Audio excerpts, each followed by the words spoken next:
విశేషాల సమాహారం Durga digital cable news కి స్వాగతం. రేషన్ డీలర్లు సక్రమంగా సరుకులు పంపిణీ చేయాలని జాయింట్ కలెక్టర్ యాస్మిన్ బాషా అన్నారు. పొదుపు భవన్ లో జిల్లా రేషన్ డీలర్లతో సమావేశం జరిగింది. రేషన్ డీలర్లు పలు సమస్యలను జేసీ దృష్టికి తీసుకెళ్లారు. ఈ సమావేశంలో DSO, ASO, food inspector Praveen, ration డీలర్లు పాల్గొన్నారు.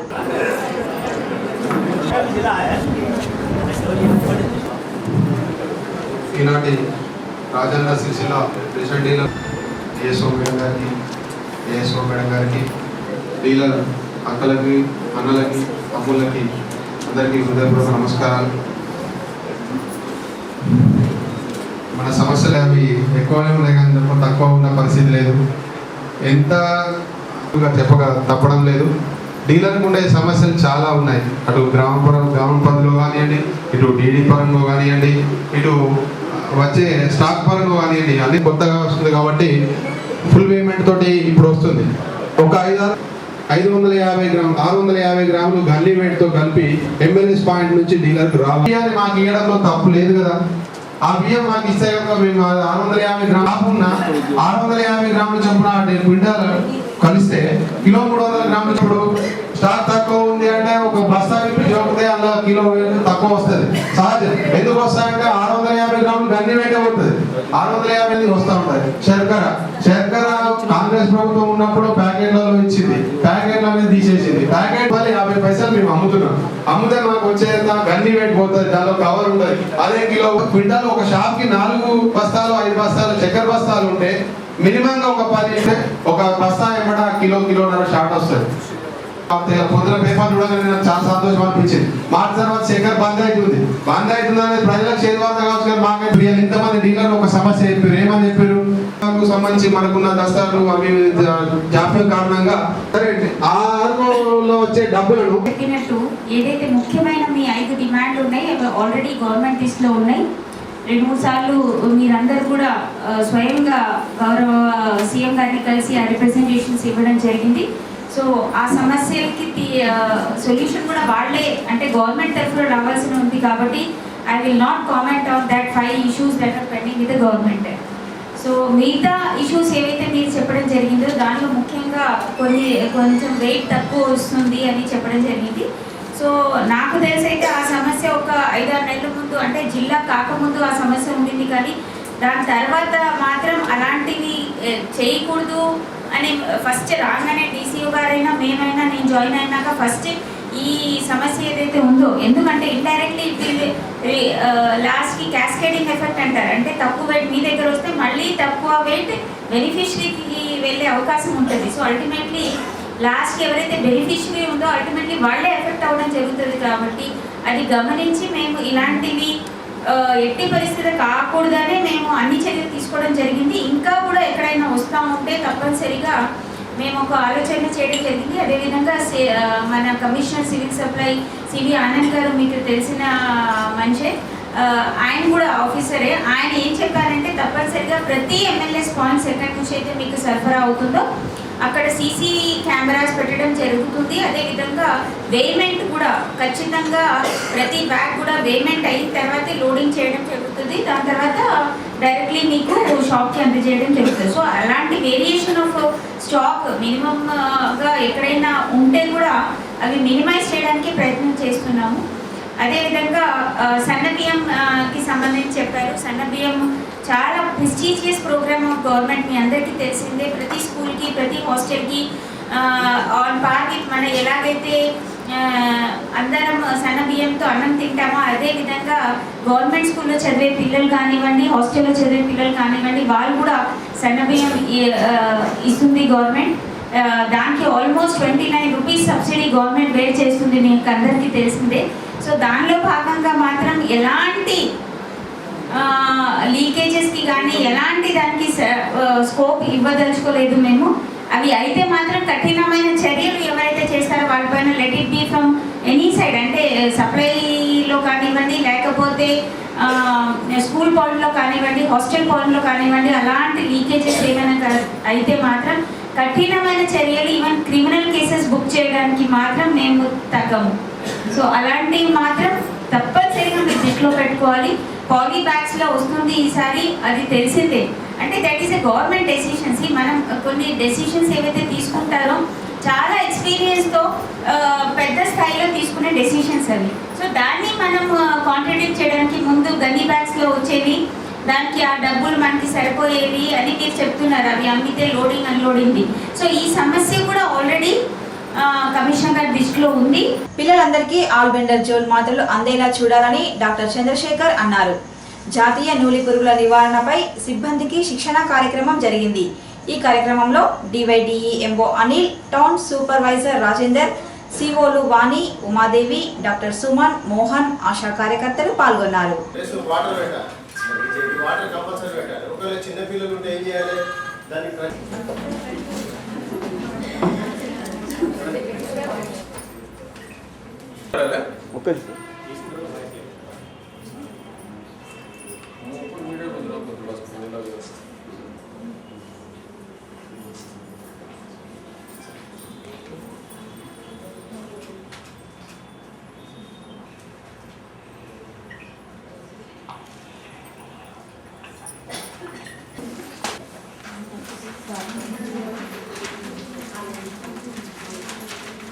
ఒకవేళ మీకు సమాధానం చెప్పినట్టయితే ఎవరైనా ఫోన్ చేసి ఇమీడియట్ డాక్టర్స్ ఫోన్ చేసి ఏదైనా డౌట్ ఉన్న పంచుకోలేదు ఒకటి వచ్చింది సార్ మా అని అన్నప్పుడు ఇమీడియట్ డాక్టర్ గారికి ఫోన్ చేసి అందుబాటులో లేకుండా ఫోన్ చేసి మనం దానికి సొల్యూషన్ కనుక్కున్నాం. అటువంటి ఏమైనా అనుమానాలు ఉంటే దీనికి ఆల్బెండజోల్ టాబ్లెట్ కూడా అనుమానాలు ఉంటే మరి డాక్టర్ గారు హెల్త్ కానీ ఎడ్యుకేషన్ కానీ ఐసీసీ అంగన్వాడీ లేదు, దానికి వచ్చే ప్రాబ్లమ్స్ 100% నేను గ్యారెంటీ ఇస్తాను.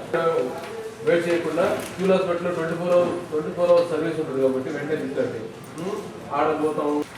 జాతీయ నులు పురుగుల నివారణ దినోత్సవం ఆ రోజు కంపల్సరీగా ప్రైవేటు, ప్రభుత్వ, ఐసిడిఎస్ కంపల్సరీగా మొదటి సంవత్సరం నుంచి 19 సంవత్సరాల వరకు ఒక ట్యాబ్లెట్ నమిలి మింగటమే. ప్రతి స్కూల్లో కంపల్సరీ ప్రోగ్రామ్ జరగాలి.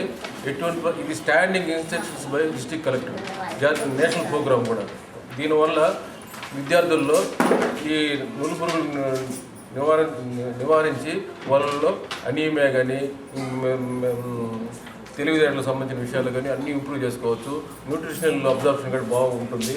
కాబట్టి ప్రతి ఒక్కరూ తమ వంతు బాధ్యతగా దీంట్లో పాల్గొని నీది నాది అని లేకుండా ప్రైవేటు కమ్యూనిటీ అంటే సొసైటీలో ఉండే ప్రజాప్రతినిధుల కాడి నుంచి ప్రతి ఒక్కరూ తన వంతు బాధ్యతగా, ప్రతి పౌరుడు తన వంతు బాధ్యతగా పాల్గొని ఈ ప్రోగ్రామ్ని సక్సెస్ చేయాలి. ఐరన్ మాత్రలు వికటించి కడుపు నొప్పితో విద్యార్థినులు అస్వస్థతకు గురయ్యారు.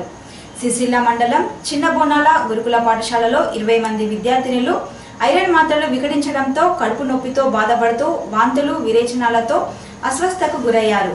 గురుకుల పాఠశాల సిబ్బంది వీరిని గురువారం ఏరియా ఆసుపత్రికి తరలించారు.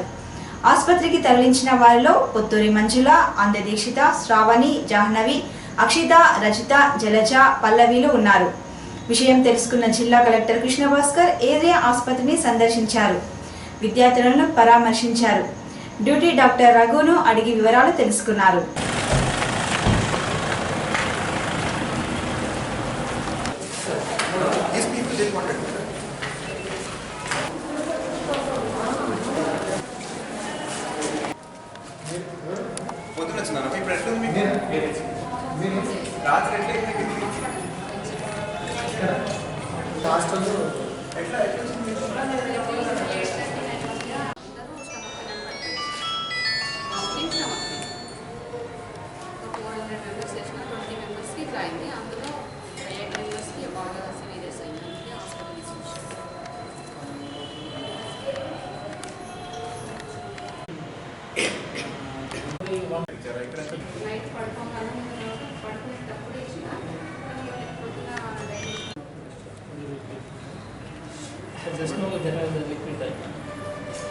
स्कूल में से नहीं प्लीज टेक इट अगेन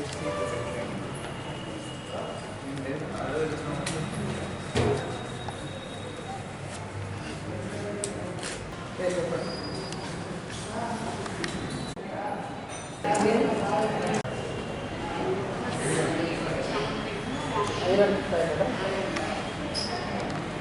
బాల సాహిత్యానికి వన్నె తెచ్చిన డాక్టర్ కందేపి రాణి ప్రసాద్ విభిన్న రంగాల్లో తన ప్రతిభను కనబరుస్తున్నారు. పనికిరాని వ్యర్థాలను కళారూపాలుగా మలిచి అద్భుతమైన కళాఖండాలుగా ఊపిరిపోస్తున్నారు. సిరిసిల్ల పట్టణ ప్రజలతో పాటు రాష్ట్రంలోని సాహితీ కళారంగాల్లో సుపరిచితులైన డాక్టర్ కందేపి రాణి ప్రసాద్ రూపొందించిన చిత్రాలతో హైదరాబాద్లోని రవీంద్ర భారతిలో బుధవారం యువ కళావాహిని ఆధ్వర్యంలో తెలంగాణ రాష్ట్ర ప్రభుత్వం భాషా సాంస్కృతిక శాఖ సౌజన్యంతో ఏర్పాటు చేసిన హస్తకళా ప్రదర్శనను రాష్ట్ర ప్రభుత్వ సలహాదారులు కెవి రమణాచారి ప్రారంభించారు. హైదరాబాద్లో జరిగిన హస్తకళా ప్రదర్శనకు హాజరైన వారిలో నిజాం వెంకటేశం, తెలంగాణ వికాస సమితి నాయకులు రాచర్ల వెంకన్న, ఫణి రాజారావు, ఓపా నాయకులు సజ్జనం శ్రీనివాస్, రమేష్, నాయి బ్రాహ్మణ సేవా సంఘం జిల్లా అధ్యక్షులు చింతకుంట వెంకటేశం, టిఆర్ఎస్ రాష్ట్ర నాయకులు గజల దేవరాజు, ట్రస్మా నాయకులు నాగుల శ్రీనివాస్ గౌడ్తో పాటు పలువురు అభినందించారు. పోయే వరకు కూడా కనిపించేది హాస్పిటల్, తర్వాత హాస్పిటల్ అన్నింటితోటి ఈ కళాకృతులు తయారు చేశాను, రాశాను. బాలల్ని మా ఇంట్లో ఉన్నటువంటివి బయటకి ఎక్కడికి లేకుండా ఇదే ప్రపంచంలో తయారు చేసినటువంటివి ఈ వస్తువులు. దాన్ని ప్రదర్శించి అయితే వాళ్ళకి త్వరగా అందుతుంది, త్వరగా చేరుతుంది అనేటువంటి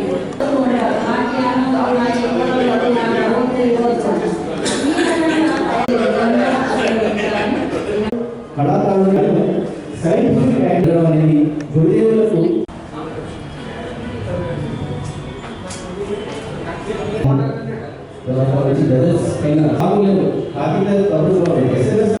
ఆరు పుస్తకాలు వచ్చినాయి. ఇప్పటికి దాదాపు 2007 నుంచి ఇప్పటికి 6 పుస్తకాలు వారి నచ్చాయి. బాల సాహిత్యాలు కూడా దాదాపుగా 14 పుస్తకాలు ఇప్పటికి పంచుకోవడం జరిగింది. అవన్నీ కూడా అంటే హాస్పిటల్లో ఉన్న వేస్ట్ మెటీరియల్తో కావచ్చు, లేదా తనకు దొరికిన వేస్ట్ మెటీరియల్తో ఆవిడ బొమ్మలు తయారు చేసి వాటిని సరదా బొమ్మల పేరు మీద దాదాపుగా వార్త దినపత్రికలో ఒక 11 సంవత్సరాలుగా రెగ్యులర్గా 11 సంవత్సరాల పాటు వాడుతున్నాను. దాదాపుగా ఏ పత్రికలైనా 1 సంవత్సరం 2 సంవత్సరాలు శీర్షిక రాస్తాం. దాదాపు అన్ని ప్రముఖ పత్రికల్లో 22 పైగా ఆ వ్యాసాలు. సరే, కథలు, కవితలు రచయితలకు కామన్. వాటిని పక్కన పెడితే ఏ వస్తువుని అయితే తయారు చేశారో వాటిని 10-11 సంవత్సరాలు అన్ని ప్రముఖ పత్రికల్లో ప్రచురించారు, వాటిని అచ్చువేశారు. వారిని సందర్భంగా నేను మనస్ఫూర్తిగా అభినందిస్తున్నాను. వెళ్ళవస్తుంది కానీ అక్కడ ఏం జరుగుతుందో మనకు తెలియదు. సిరిసిల్ల జిల్లా నుంచి చక్కటి శ్రీమతి రాణి ప్రసాద్ గారు మరియు ప్రసాదరావు గారు, అలాగే ఇక్కడికి చేసినటువంటి అతిథులందరికీ కూడా నా హృదయపూర్వక నమస్కారాలు తెలియజేస్తున్నాను. అలాగే ముందు ఉన్నటువంటి పెద్దలందరికీ కూడా నా నమస్కారాలు. Media, electronic and print media కూడా నా హృదయపూర్వక నమస్కారాలు తెలియజేస్తూ, నేను ఒకసారి సిరిసిల్లాలోని హాస్పిటల్కి వెళ్ళాను. ఫస్ట్ గోడల మీద చూసినట్లయితే మనకు ఖచ్చితంగా వివిధ రకాలైనటువంటి బొమ్మలు, ఫోటోగ్రాఫ్స్ అన్నీ కూడా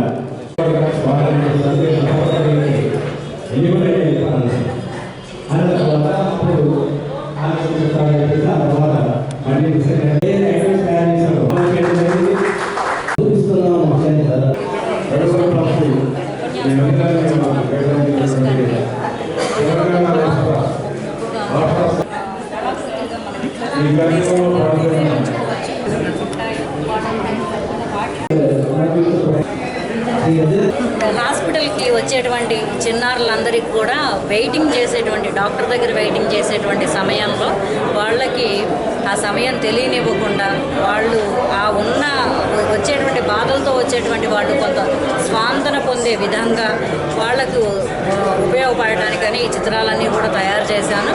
ఇవన్నీ కూడా హాస్పిటల్లో చాలా వరకు ఒక 2000 బొమ్మల వరకు హాస్పిటల్లో అన్ని గోడలకు పేస్ట్ చేయబడి ఉన్నాయి. మిగతావి కొన్ని షెల్ఫ్లలో కూడా పెట్టున్నాయి. దాన్ని ఒకటి మిల్కీ మ్యూజియం అనేటువంటి పేరుతో రన్ చేస్తూ ఉన్నాము.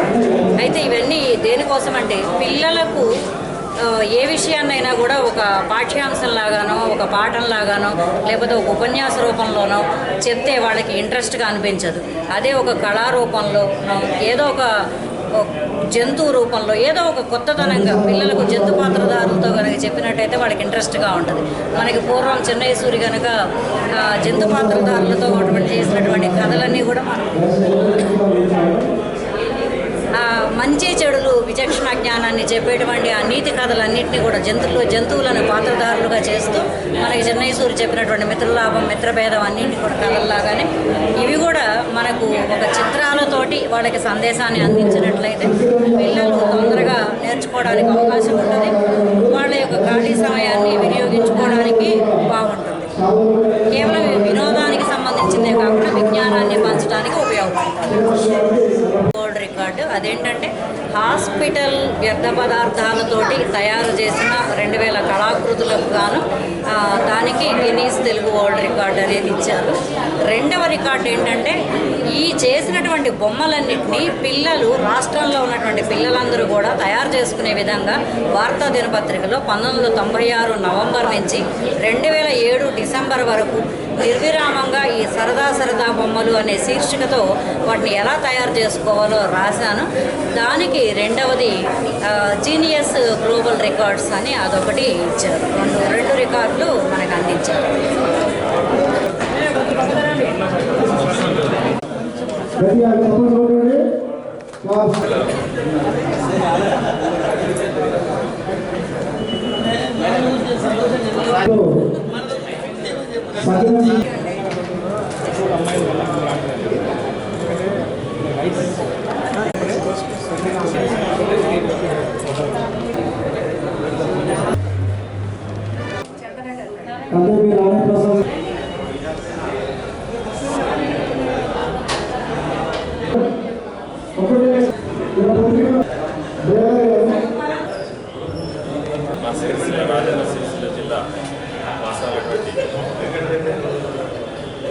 కందేపి రాణి ప్రసాదరావు సార్ గారికి మరియు ప్రసాదరావు సార్ గారికి మరియు సిరిసిల్ల నుండి మరియు హైదరాబాద్ నుండి వచ్చినటువంటి పెద్దలందరికీ నమస్కారం. ఒక గృహిణిగా ఉండి తన అభిరుచుల్ని పుస్తక రూపం ద్వారా బాల సాహిత్యం ద్వారా మాకు పరిచయం. కానీ ఈ కళ ప్రస్తుతం ఇక్కడే చూస్తున్నా. మేడం గారిని ఎన్నోసార్లు మేము కలిసినా కూడా ఈ విషయం మాతో షేర్ చేసుకోలేదు. చాలా సంతోషం. అభిరుచులు ఉండడం కామన్, కానీ తన అభిరుచి ద్వారా వేస్టేజ్ కూడా యూజ్ చేసుకుంటూ సామాజిక రుగ్మతలను కూడా ప్రతిబింబించే విధంగా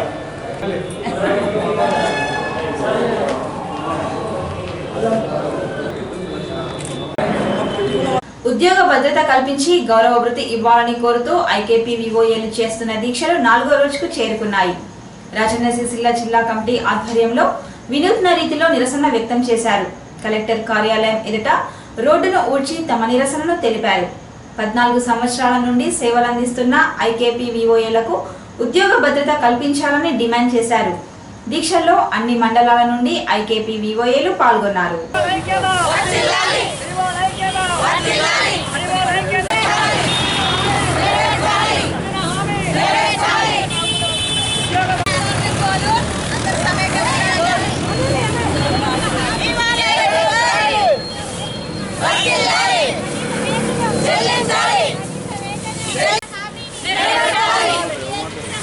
ఇచ్చిన హామీని మీరు నెరవేర్చండి. మీ కూతురు కవితలాగే మమ్మల్ని కూడా భావించండి. మేము ఇన్ని రోజులు టెంట్ కింద కూర్చున్నా కూడా, మీ ఇంట్లో కూర్చొని మెరుపు సమ్మె చేసినా కూడా మాకు ఎలాంటి స్పందన లేదు ఇప్పటి వరకు. మేము ఎన్ని కార్యక్రమాలైనా ప్రభుత్వ ప్రతి పనిలో కూడా మేము పాల్గొంటాము. అసలు వివోఏ అంటేనే గుర్తింపు లేదు. కానీ చివరికి వార్తలలో చదివేటప్పుడు కూడా వివోఏ అని కరెక్ట్గా చదవడం లేదు. ఒక్కో డిస్టిక్ ఒక్కో రకంగా మాట్లాడుతున్నారు. మేము ప్రతి పనిలో పాల్గొంటాము. మాకు ఎలాంటి స్పందన లేదు. ఎవరి దగ్గర నుంచి ఎలాంటి రెస్పాన్స్ రాలేదు ఇప్పటి వరకు. నెల అయిపోయింది, సెర్పు స్థాయిలో పనిచేస్తున్నాము. శ్రీనిధి ఆగిపోయింది. శ్రీనిధి ద్వారా కూడా మాకు ఎలాంటి ఇన్కమ్ లేదు. శ్రీనిధి ఇన్సెంటివ్స్ కూడా మా పై అధికారులకే వస్తున్నాయి తప్ప మాకు అక్కడి నుంచి ఎలాంటి రూపాయి పైసా లేకున్నా కూడా మేము పనిచేస్తున్నాము. శ్రీనిధి వాళ్ళకు కూడా చెప్తున్నాం, శ్రీనిధి పీడీ గారు దయచేసి మీరు కూడా మాకు సీసీలకు ఇచ్చే పర్సెంటేజ్లో ఒక 10% అయినా మాకు ఇవ్వండి. మేము ఇంతకంటే ఎక్కువ చేయలేము. మా ఓపికను పరీక్షించకండి సార్, ప్లీజ్. ఐక్యత ఐక్యత ఉద్యోగ భద్రత వసంత పంచమి సందర్భంగా 23వ వార్డులో స్థానిక కౌన్సిలర్ దాళ్ల సందీప్ ఆధ్వర్యంలో చిన్నారుల చేత అక్షరాభ్యాసం చేయించారు. వార్డులోని అంగన్వాడీ కేంద్రంలో ఈ కార్యక్రమం జరిగింది. కార్యక్రమంలో అంగన్వాడీ కార్యకర్తలు వింధ్యారాణి, పలువురు వార్డు ప్రజలు, విద్యార్థులు పాల్గొన్నారు.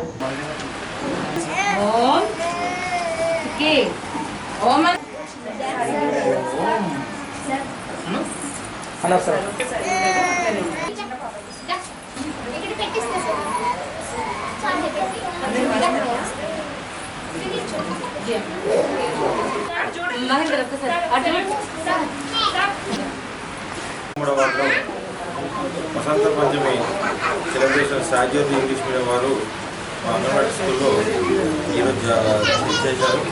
పిల్లలందరికీ కూడా స్లేట్స్, అలాగే స్టేట్ పెన్సిల్స్ అలాగే స్కూల్ నుంచి డొనేషన్ చేశారు. ఇటువంటి కార్యక్రమాలు కూడా సాజ్యోతి ఇంగ్లీష్ మీడియం స్కూల్ వారు కూడా రానున్న రోజుల్లో ఇంకా కూడా మంచి కార్యక్రమాలు చేయాలని చెప్పి వారికి ప్రత్యేకంగా కృతజ్ఞతలు తెలియజేసుకుంటున్నాను. కేంద్రం ప్రవేశపెట్టిన 2017-18 బడ్జెట్లో చేనేత, టెక్స్టైల్ రంగాలకు ఆశాజనకంగా లేదన్న విమర్శలు సర్వత్రా వినవస్తున్నాయి. బడ్జెట్పై దుర్గా కేబుల్ న్యూస్ అందిస్తున్న విశ్లేషణాత్మక కథనం. ఇటీవల కరీంనగర్ ఎంపీగా ప్రాతినిధ్యం వహిస్తున్న బి వినోద్ కుమార్ కేంద్ర ఆర్థిక శాఖ కార్యదర్శిని ప్రత్యేకంగా కలిశారు. రాష్ట్ర ప్రభుత్వం తరపున సిరిసిల్లలో మెగా పవర్లూమ్ క్లస్టర్ కోసం విజ్ఞప్తి చేశారు. సుమారు 210 కోట్ల రూపాయల అంచనాలతో ప్రతిపాదనలు అందజేశారు. విజ్ఞప్తి పట్ల బడ్జెట్లో సానుకూలమైన ప్రకటన వస్తుందని ఎంపీ వినోద్ కుమార్ ఆశాభావం వ్యక్తం చేశారు. ప్రధానంగా రాష్ట్రంలోనే అత్యధికంగా ఆధునిక మరమగ్గాల పరిశ్రమ కేంద్రంగా ఉన్న సిరిసిల్ల నేతన్నలు బోలెడు ఆశలు పెట్టుకున్నారు. ఓవైపు రాష్ట్రంలోనే తొలి టెక్స్టైల్ పార్కులో ప్రోత్సాహం కరువైన పలువురు చిన్న తరహా వ్యాపారులు ఇప్పటికే సమస్యల్లో కూరుకుపోయి ఉన్నారు. నోట్ల రద్దు ప్రభావం ప్రధానంగా సిరిసిల్ల మరమగ్గాల పరిశ్రమపై తీవ్ర ప్రభావాన్ని చూపింది. ఇన్ని సమస్యల్లోంచి పారిశ్రామిక వర్గాలు 2017-18 బడ్జెట్లో నేత రంగానికి ప్రాధాన్యతనిచ్చి అత్యధికంగా నిధులు కేటాయింపు చేస్తుందన్న ఆశాభావంతో ఉన్నారు. గడిచిన 3 సంవత్సరాలుగా సిరిసిల్ల మరమగ్గ పరిశ్రమకు పెద్దగా నిధులు కేటాయింపు జరిగిన పరిస్థితి లేదు. ఈ బడ్జెట్లో చేనేత రంగానికి కేంద్ర ప్రభుత్వం కోత విధించింది. 2016-17లో 710 కోట్లు కేటాయించిన ప్రభుత్వం ఈసారి 604 కోట్లకు పరిమితం చేసింది.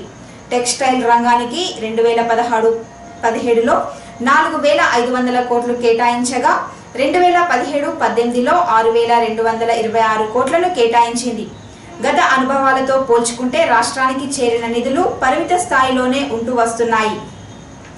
ఈ ఏడు టెక్స్టైల్ రంగానికి కేటాయింపులు పెరిగినా ఇక్కడి దాకా వచ్చే నిధులపై పరిశ్రమ వర్గాలను సందేహాలు వెంటాడుతూనే ఉన్నాయి. టెక్స్టైల్ బడ్జెట్లో స్పష్టత కూడా కొరవడిందని పలువురు పరిశీలకులు భావిస్తున్నారు. కేటాయించిన నిధులు ఏ విభాగంలో ఖర్చు చేస్తారన్న స్పష్టత లేకుండా పోయిందని ఆధునిక మరమగ్గాల పారిశ్రామికులు వాపోయారు. సిరిసిల్ల వస్త్ర పరిశ్రమలను టెక్స్టైల్ రంగంలో దేశంలోనే అగ్రగామిగా నిలబెడుతూ మెగా పవర్లూమ్ క్లస్టర్ను ఏర్పాటు చేస్తామన్న రాష్ట్ర ప్రభుత్వం కలలు సాకారమయ్యేటట్లు కనిపిస్తున్నట్టు పరిస్థితి లేదు. కనీసం రానున్న రాష్ట్ర బడ్జెట్లోనైనా చేనేత మరమగ్గాల రంగానికి తగిన ప్రాధాన్యతను ఇస్తాయని సిరిసిల్ల మరమగ్గాల పారిశ్రామిక వర్గాలు ఆశాభావంతో ఉన్నాయి. ఈ వార్తలు ఇంతటితో సమాప్తం. నమస్కారం.